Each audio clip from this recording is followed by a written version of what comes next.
sasabihin. Kanina kasi sobrang siguro as a person, naturally sa akin mag-stutter and gusto ko na as much as possible genuine sasabihin ko. Gusto ko lang gamitin din to na magpasalamat sa lahat ng mga aktor na nakasama ko dito and actress dahil hindi ko magagawa to na mag-isa. Dahil ito ay isang ansam na trabaho. Gusto ko rin magpasalamat kay Bentol dahil pinapapogi niya ako sa pag-edit. Pero gusto ko na magpasalamat sa inyo lahat. So tama si Enchong, di ba?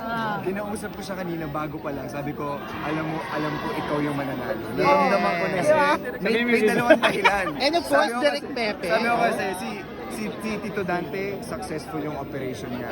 Yeah. Ako, nanalo na ako ng 600 sa spin goal. Sabi ko, ito yung regalo sa inyo, Lord. And si Direk. Yes!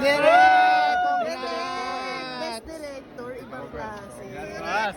Ano na, Direk? Oh, more cinemas. Yes, hopefully. Nakakataba po ng puso na finally sa probinsya po mapapanood ang Kumburza. I love it. And of course, your message lang to everybody and the jury.